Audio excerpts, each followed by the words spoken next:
Olá pessoal, tudo bem? Aqui é o professor Camilo. Hoje vamos falar um pouco aí para o pessoal do primeiro ano do ensino médio, um pouquinho sobre física. Vamos falar sobre o movimento, né? Vamos começar aí com o movimento retilíneo uniforme. Então, para isso, precisamos definir algumas coisas aí para que possamos, de certa forma, começar um pouco com a matéria, né? Então, vamos lá, dar uma olhada aqui no papel. Então, primeira coisa que eu devo lembrar ou saber, né? Às vezes você ainda não viu. Primeiro, que para o estudo de movimento, em particular, o movimento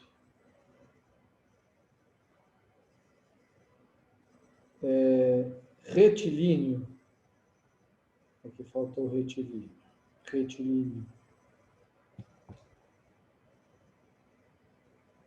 uniforme, interessante que a gente defina, primeiramente, o que é posição. Posição de um corpo. Então, lógico que a posição numa condição unidimensional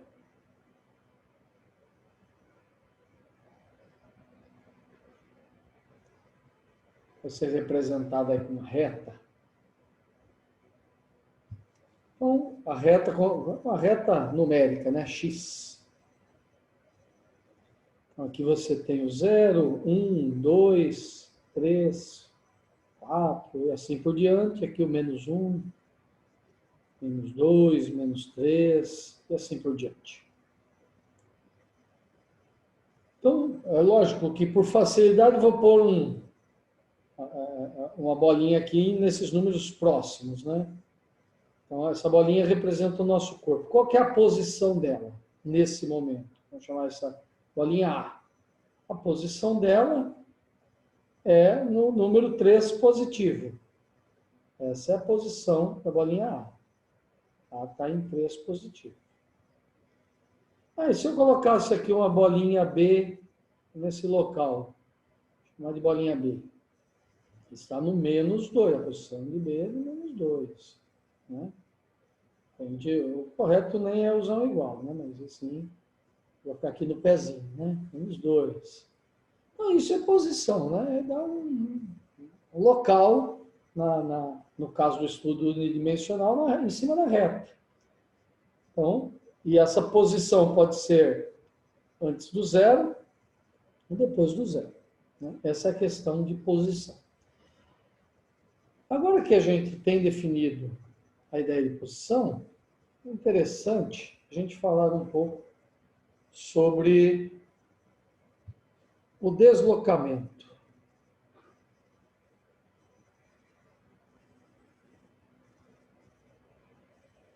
O deslocamento é a variação da posição, né? Variação da posição.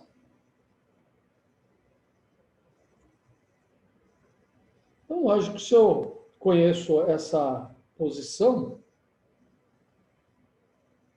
aqui eu não defini a questão do referencial, estou usando simplesmente a reta, né? Mas, na verdade, aqui o meu referencial, teoricamente, está localizado no 0, 0, né? Mas, voltemos aqui. A variação da posição representa o seguinte, que se eu tenho, na escala, em relação a um referencial, uma bolinha aqui aqui é o 0, 1, 2, 3, por exemplo. A bolinha está aqui no 3. E ela saiu aqui do 0, né? Então, ela inicialmente, aqui é o inicial, posição dela inicial, né? Inicial. E passou por uma posição final, ela rolou aqui, né? Bem, quanto ela se deslocou? Bem, é a diferença entre suas posições, né? Então, ela estava inicialmente lá no ponto 0, foi para o 3, então, esse deslocamento, que a gente representa por um ΔS, pode ser escrito como a posição inicial, a final menos inicial. E a posição inicial a gente costuma chamar de x0. Ou seja, tudo que tem esse zerinho no pé representa inicial. E a posição final é x, sem o zerinho no pé. Então, nada mais é do que a posição final menos a posição inicial. Então, tá aí. Ou S menos S0, depende do livro, né? Cada um dá um que chama de posição final menos posição inicial. Depende de como o livro diz. Aqui eu estou chamando, é mera nomenclatura, de x menos x0. Esse S, normalmente, é utilizado porque S vem de space, né? Espaço percorrido, deslocamento, né? Então, com isso, a gente define o deslocamento de um corpo, de uma posição em relação ao referencial até a outra posição em relação ao referencial. Então, mesmo que eu meça essa distância em relação a um referencial, esse deslocamento acaba sendo o mesmo. Tá? Então, às vezes, são dadas as posições em relação ao referencial. Outra coisa interessante a se discutir é a variação do tempo.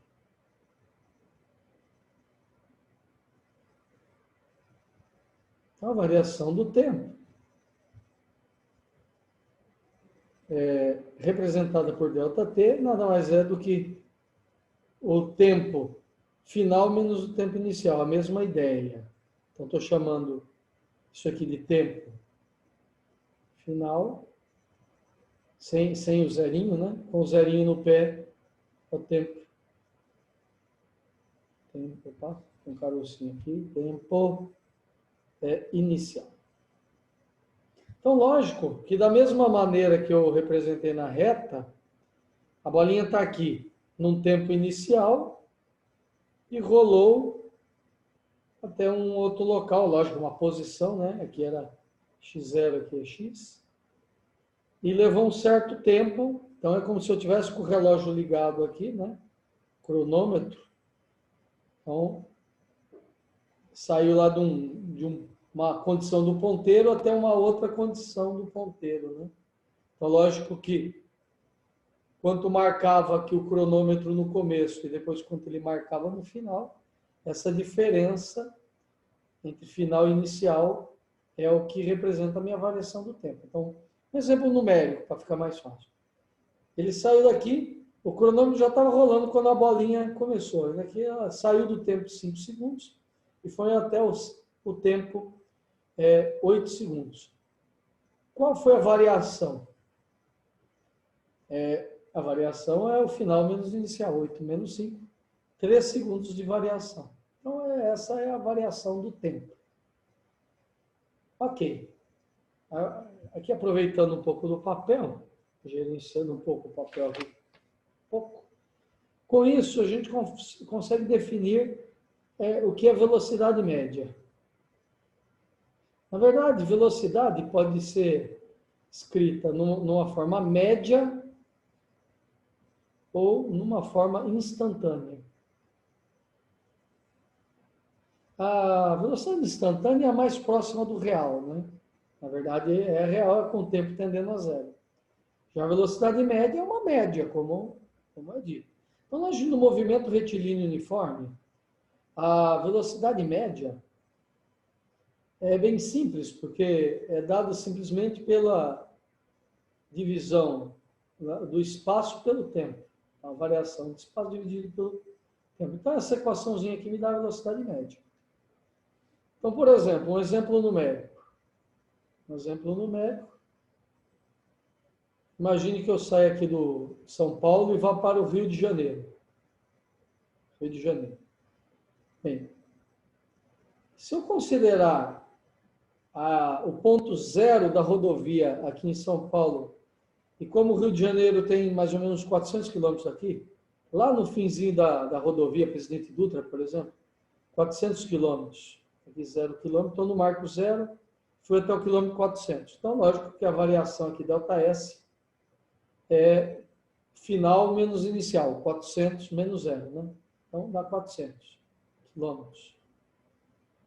Ele saiu aqui com o cronômetro desligado, o relógio estava no 0, estava zerado naquele momento. Então, T0 igual a 0, e levaram-se 4 horas, ou seja, 4 horas, ou seja, o T final de 4 horas. Então, lógico que a variação de tempo ΔT é final menos inicial, ou seja, 4 menos 0. 4 menos 0 dá 4.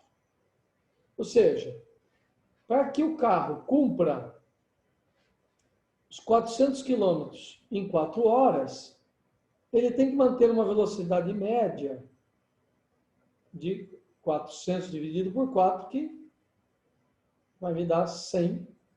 Aqui em cima estava o quilômetro, né? O 400 era em quilômetro, e embaixo no denominador era em hora, ou seja, 100 quilômetros por hora.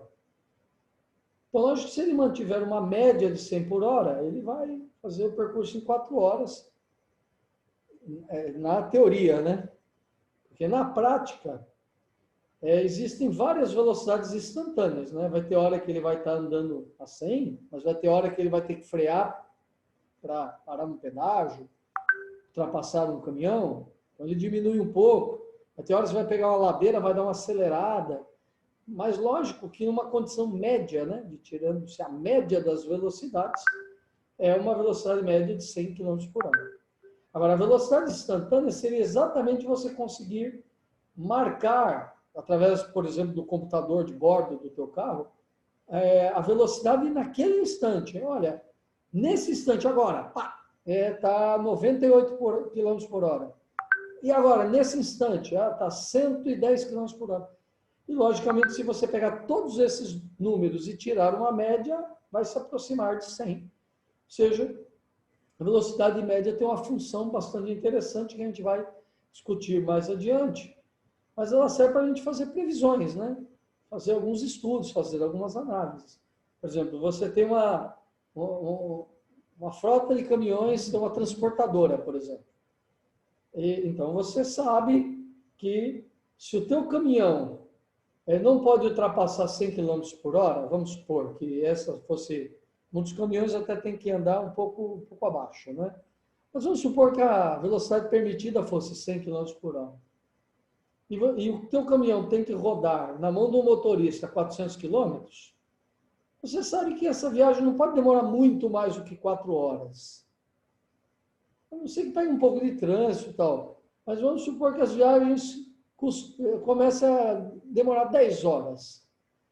É lógico que com uma conta rápida, você já suspeita. Fala, peraí, como que você está a 100 km por hora? É permitido essa velocidade na estrada. O caminhão está bom, não está quebrado. E são 400 km? Não. Logicamente, ele deve fazer isso numa média de 4 horas. Pode ser um pouquinho mais, um pouquinho menos, mas não tem problema, você já tem uma noção. Então, na verdade, esse tipo de cálculo ele tem bastante utilidade para planejamento. Por exemplo, planejamento da velocidade de uma esteira, que leva produtos aqui para serem embalados, enfim. Então, eu preciso ter uma certa produção por dia, né? Então, muitas vezes, fazer cálculos com a velocidade da esteira, ele vai dizer quantas caixas passam aqui por segundo, por minuto. Então, você consegue fazer um planejamento. Então, a velocidade média, ela te permite fazer planejamentos, bons planejamentos, com certa precisão, mas ainda é uma condição um pouco mais simplória do que a gente fazer estudos, por exemplo, com velocidades instantâneas, as velocidades reais mesmo, né? Então, a velocidade média é uma ferramenta mais simples, mas bastante útil para fazermos alguns planejamentos, tá bom? Então, na próxima aula, a gente passa mais alguns exercícios para vocês e a gente continua a discussão disso aqui. Tá bom, pessoal? Obrigado. Até mais.